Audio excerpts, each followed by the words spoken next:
نحمده ونصلي على رسوله الكريم اما بعد السلام علیکم ورحمۃ اللہ وبرکاتہ۔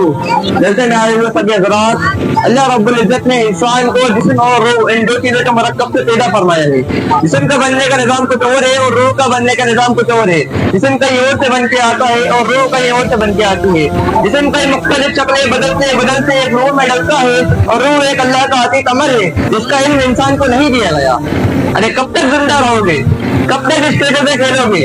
کب تک تمہاری چھت تمہیں پناہ دے گی؟ کیا قبر کا گھڑا تیار نہیں ہے؟ کیا کفن بازار میں موجود نہیں ہے؟ کیا قبر کے کیڑے ختم ہو گئے؟ کیا قبر کی اندھیری رات پر سورج اتر آیا ہے؟ کیا منکر نکیر کمزور ہو گئے؟ کب تک؟ کیا وہ آواز نہیں آئے گی؟ وہ چیخ نہیں سنو گے؟ مار دے گی پہاڑوں کا جگر، چیر دے گی زمینوں کا سینہ، بے نور کر دے گی آسمان کے سطحوں کو، زیر و زبر کر دے گی چاند سورج و ستاروں کو۔ اے میرے بھائیوں، آج ہم ایک کتے کو روٹی دیتے ہیں تو وہ زندگی بھر ہمارے گیٹ پہ گزارا کر دیتا ہے۔ آج ہم اتنے نیچے نہ جائیں کہ یہ کتے کی وفا ہم سے آگے نکل جائے، کہیں آخرت میں نقطہ ہمارے گلے نہ پڑ جائے کہ یہ ظالموں تم تو ناپاک تھے، ہم تو وفا کرتے، ہم تو ناپاک تھے، تم تو وفا کرتے، تم نے کیا ظلم کیا؟ ایک اللہ اس کے رسول جاؤ یونیورسٹیز میں دیکھ کر آؤ کہ نوجوان کیا کر رہا ہے، اس ایجوکیشن نے کیا قیامت ڈھا رکھی ہے۔ ارے حیا کے جنازے تو کب کے نکل گئے، غیرت کا دامن تار تار ہو گیا، حیا کسی کونے میں آنسو بہا کے پھر رہی ہے۔ اگر جلتے دنیا سے اللہ کی مدد آتی تو کب کی آ چکی ہوتی؟ اگر زندہ باد مردہ باد سے اللہ صاف ہوتا تو کب کا ہو چکا ہوتا؟ نہیں، زندگی بدلنی پڑے گی، ایک کتے جس کی وفا پہ آنا ہوگا تو یہ دنیا بھی تمہاری اور آخرت بھی تمہاری۔ کیا اقبال نے خوب کہا ہے کہ محبت سے وفا تو ہم تیرے ہیں ورنہ دنیا ٹھیک ہے کیا لاکھوں کے قدموں پہ۔ آپ کی جب وفات کا ٹائم قریب آیا تو آپ نے ایک اعلان کیا، تقدیر کو پورا کرو، تقدیر کو پورا کرو۔ تو جبرائیل بھی غمگین ہو کر کہنے لگے، یا رسول اللہ پھر تو میرا بھی دنیا میں آج آخری دن ہے، آج کے بعد کبھی لوٹ کے دنیا میں نہیں آؤں گا۔ آپ کی آنکھیں بن گئی، حضرت عائشہ کی چیخ نکلی تو ساری بیگمات دوڑے آئی تو آپ کی منزل پوری ہو چکی تھی۔ 11 ہجری میں آپ حج کے لیے تشریف لے گئے تو یہ آیت نازل ہوئی 11 تاریخ 11 کو اذا جاء نصر اللہ والفتح، اس میں اشارہ تھا کہ میرے نبی کی آپ کا مشن مکمل ہو چکا ہے، اب آپ ہمارے پاس آنے کی تیاری فرمائیں۔ تو آپ زوال سے پہلے اپنے خیمے میں لیٹے ہوئے تھے، زوال کے بعد آپ نکلے، پھر آپ نے ایک اعلان کیا کہ لوگوں یہ میرا جانے کا وقت آ گیا ہے۔ پھر واپسی میں آپ نے معاذ بن جبل کو یمن سے مدینہ روانہ فرمایا تو معاذ بن جبل سے ایسی محبت تھی کہ انہیں چھوڑنے کے لیے سیرت کرنے کے لیے 7 میل پیدل چلے، اور جب آخری پوائنٹ آیا تو کہا معاذ یہ میری تیری آخری ملاقات ہے، جب تو واپس آئے گا تو میری قبر دیکھے گا اور میری مسجد ہے، مجھے نہیں۔ تو معاذ بن جبل پھوٹ کر رونے لگے تو آپ کی آنکھوں میں بھی آنسو آ گئے تو آپ پیچھے ہوئے، آپ نے فرمایا معاذ اس جدائی کا غم نہ کر، جو تقوی پر مرے گا وہ میرے سب سے قریب ہوگا، چاہے وہ انڈیا سے ہو، چاہے پاکستان سے ہو، چاہے آسٹریلیا سے ہو۔ پھر واپسی میں آپ نے جب وہاں سے واپسی ہوئی تو 29 سفر کو عصر کی نماز کے بعد ایک جنازہ تھا تو آپ نے اسے پڑھایا اور اسے جنت البقیع لے گئے تشریف دفنانے کے لیے۔ جب وہاں سے واپسی ہوئی تو آپ کے سر میں ایک دم تیز سر درد شروع ہوا، تیز سر درد بڑھتا بہت تیز ہو گیا اور ایک دم تیز بخار، تیز سر درد اور تیز بخار، اور اس دن باری تھی حضرت عائشہ کی گھر تھی تو آپ نے مسلسل 14 دن بیماری میں دیکھے، اور جب ڈیلی روزانہ آپ گھر بدلتے تو پوچھتے کل کس کی باری، کل کس کی باری، تو کل بولا کل میمونہ کی ہے، کل کس کی باری، جو سلمہ کی ہے، کل کس کی باری کی، ہفتہ کی ہے۔ تو اس سے ساری بیگمات نے سمجھا کہ اللہ کے نبی حضرت عائشہ کے بعد آرام فرمانا چاہتے ہیں، تو ساری بیگمات اکٹھا ہوئی، انہوں نے کہا یا رسول اللہ جب تک آپ بیمار ہیں تو آپ عائشہ کے پاس آرام فرمائیں۔ میں نے کہا آپ کو خود پتہ لگے کل کس کی باری، پرسوں کس کی باری۔ تو آپ نے سب کا شکریہ ادا کیا اور آپ نے پیر کے دن حضرت عائشہ کے گھر میں داخل ہوئے اور اگلے ہی پیر کو آپ حضرت عائشہ کے گھر سے اپنے انڈے کے پاس چلے گئے۔ تو صحابہ ملاقات کے لیے آتے تو آپ رونے لگتے اور خود دعائیں دیتے ہو، کہتے کہ میں تمہیں اللہ کی خدمت کرتا ہوں، اللہ تمہارا ساتھی ہو، اللہ تمہاری مدد کرے۔ تو عبداللہ بن مسعود نے پوچھا یا رسول اللہ لگتا ہے جیسے جانے کا وقت آ رہا ہے، تو آپ کو غسل کون دے گا؟ کہا میرے اہل میں۔ کہا آپ کو جنازہ، کہا آپ کو کفن کون دے گا؟ کہا میرے اہل میں۔ کہا آپ کا جنازہ کون پڑھائے گا؟ تو آپ رونے لگے۔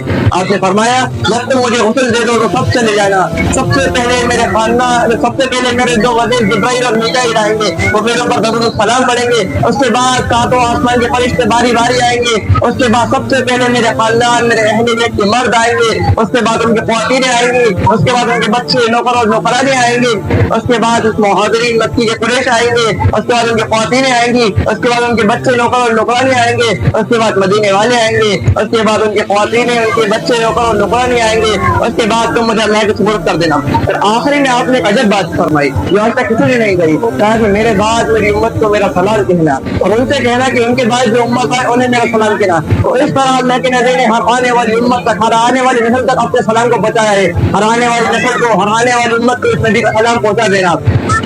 پھر آپ مسجد کے اندر تشریف لے کے گئے اور ممبر پر کھڑے ہوئے اور آپ نے ایک اعلان کیا کہ لوگوں میرے جانے کا وقت آ گیا ہے. اگر میں نے کسی پر ظلم کیا ہو, کسی نے ڈانٹ پیٹی ہو, کسی کو چھڑی ماری ہو, تم اپنے مال کے ساتھ جان کے بعد حاضر ہو, مجھ سے نہیں بدلہ لے دو. آگے میرا خلاف کوئی دعویٰ نہ کرنا, میں آخرت کے حساب کو برداشت نہیں کر سکتا. جس کے لیے کائنات بنائی گئی, جنت کی چابیاں جسے پکڑائی گئی, وہ کہہ رہا ہے میں آخرت کے حساب کو برداشت نہیں کر سکتا. تو صحابہ رونے لگے, لیکن آپ اپنی بات سے اڑے رہے. کوئی کھڑا نہیں ہوا تو آپ نے ظہر کی نماز پڑھائی. اس کے بعد آپ پھر ممبر پر تشریف لے گئے, کہا لوگوں مجھ سے یہی حساب کتاب کر لو, آگے میرا خلاف کوئی دعویٰ نہ کرنا. تو ایک صحابی کھڑے ہوئے, کہا یا رسول اللہ مجھے آپ سے 3 روپے لینے ہیں, 3 درہم. تو آپ نے کہا دیکھ لیں گے, بتاؤ کس طرح دینے ہیں. تو آپ نے کہا یا رسول اللہ مجھے آپ کے پاس ساحل آیا تھا, آپ سے مانگا, آپ کے پاس کیا نہیں, آپ نے مجھ سے کہا کچھ تو دے دو, میرے پاس 3 روپے تھے تو میں نے دے دیے. آپ نے کہا ہاں یاد آیا. تو آپ کے پاس آپ کی کزن فضل بن عباس بیٹے تھے. تو آپ نے کہا فضل میرا قرضہ ذمہ لیتے ہو, جس کے لیے پوری کائنات سجائی گئی, جس کے ہاتھوں میں جنت کی چابیاں پکڑائی گئی, جہاں پہ ہوئے 3 روپے دینے کی ہمت نہیں تھی. کہا فضل میرا قرضہ ذمہ لیتے ہو؟ کہا جی رسول اللہ لیتا ہوں. پھر آپ نے کہا اس سے لے لینا. اس کے بعد آپ بیت تشریف لے گئے. عشاء کی نماز کے لیے اٹھے نہیں سکے گر گئے, پھر اٹھے اٹھ نہیں سکے گر گئے, پھر اٹھے اٹھ نہیں سکے گر گئے. تو آپ نے اندر سے کہا کہ ابو بکر سے کہو کہ نماز پڑھائے. ابو بکر ذرا پیچھے کھڑے تھے, حضرت عمر آئے کھڑے تھے. تو لوگوں نے کہا نماز ہی پڑھانی ہے, کوئی پڑھا دے. تو لوگوں نے عمر کو آئے کرا. تو جیسے ہی حضرت عمر کی آپ سے تکلیف ہوئی اللہ اکبر, تو آپ نے اندر سے زور سے فرمایا کہ عمر کو پیچھے کرو, ابو بکر کو آگے کرو, کہ میرے رب کا فرمان ہے کہ میرے مصلی پہ ابو بکر کے سوا اور کوئی کھڑا نہیں ہو سکتا. تو جمعرات والی عشاء اور ہفتے کی 17 نمازیں ابو بکر نے پڑھائی میرے نبی کی موجودگی میں. کہا آپ گھر تشریف لے گئے. تو جبرائیل آئے, کہا یا السلام علیکم یا رسول اللہ, مجھے اللہ نے بھیجا ہے, جاؤ میرے محبوب کو حال کچھ کراؤ. تو آپ نے سر درد اور تیز بخار دونوں ہی. تو آپ نے جبرائیل تخلیق ہے. اس کے بعد اگلے دن پھر جبرائیل آئے, کہا یا رسول اللہ مجھے اللہ نے بھیجا ہے کہ جاؤ میرے محبوب کو حال کچھ کراؤ. تو آپ نے فرمایا جبرائیل تخلیق ہے. اتوار کے دن جبرائیل آئے, کہا جاؤ میرے محبوب کو حال کچھ کراؤ. تو آپ نے فرمایا تخلیق ہے. 12 ربیع الاول 632 11 ہجری آ گیا. آپ کی طبیعت میں تھوڑی مشقت آئی. تو اشراق کی نماز کے بعد آپ نے سارے جگامات کو بلایا اور سب سے ملے, سب کو بھیج دیا. اس کے بعد آپ نے جنت کی سردار بیٹی فاطمہ کو بلایا. آپ نے فرمایا اس نے فاطمہ کو دکھ دیا, اس نے مجھے دکھ دیا, اس نے فاطمہ کو سکھ دیا, اس نے مجھے سکھ دیا. تو بیٹی کو بلایا اور ان کے کان نے کہا کہ بیٹا میں جا رہا ہوں. تو فاطمہ رونے لگے. کہا رو نہیں, چند دنوں بعد یہ تمہاری سب سے پہلے ملاقات ہوگی. اور 24 یا 25 سال کی عمر میں حضرت فاطمہ کا انتقال ہو گیا. پھر بیٹی کو رخصت کیا. پھر آپ نے داماد علی کو بلایا اور ان کے سر کو اپنی گود میں رکھا اور کمر پر ہاتھ پھیرتے رہے, خوب دعائیں دی. اس کے بعد بیٹے نے داماد کو رخصت کیا. اس کے بعد آپ نے اپنے جگر کے ٹکڑے حسن اور حسین کو بلایا. جب آپ کو ایک حدیث سناتا ہوں, اولاد کو عزت دو, اقربوا اولادکم, اولاد کو عزت دو پھر وہ تمہیں عزت دے گی. آج ہمارے معاشرے میں کیا ہے کہ یہ کیوں نہیں کرا, ٹیوشن کیوں نہیں گئے, اسکول کیوں نہیں گئے, پڑھائی کیوں نہیں کرے, یہ نہیں وہ نہیں. اس سے اولاد اپنے دل میں اپنے ماں باپ کے لیے نفرت پیدا کر رہی ہوتی ہے. اس وقت ماں باپ دونوں ہی بچے کے دل میں نفرت بنا رہے ہوتے ہیں. بھلے تو 3 سال کا بچہ اسکول جانے قابل ہوتا ہے, نہیں, 3 سال کا بچہ ماں کی گود کے لیے ہوتا ہے, باپ کے سائے کے لیے ہوتا ہے, اور روتا ہوا اسکول جاتا ہے, روتا ہوا اسکول سے آتا ہے. یہ نہیں روزانہ اپنے دلوں میں اپنے ماں باپ کے لیے نفرت پیدا کر رہا ہوتا ہے. تو آپ نے کیا عزت دی حسن حسین کو, کیا عزت دی. آپ نماز پڑھ رہے ہیں, فرض نماز مسجد کے اندر, دونوں بھائی کمر پہ کود کر چڑھ گئے. اس کے بعد آپ نے سجدہ لمبا کر دیا. جو پیچھے صحابہ نماز پڑھ رہے تھے کہ انہیں لگا کہ اللہ کے نبی فوت ہو گئے. تو انہوں نے اٹھ کر دیکھا تو دونوں بھائی کمر پہ چلے تھے. تو انہوں نے ہاتھ آگے بڑھایا تو آپ نے دیکھا کہ پیچھے سے کوئی ہاتھ آ رہا ہے. تو آپ نے روک لیا. جب تک دونوں بھائی کمر پہ اترے نہیں تو آپ نے سجدے کا سر نہیں اٹھایا. یہ عزت دیا کرتے تھے. اور جب ہی سر اٹھایا اور سلام دینا اور دونوں ہی بھائیوں کو جگر سے لگا دیا,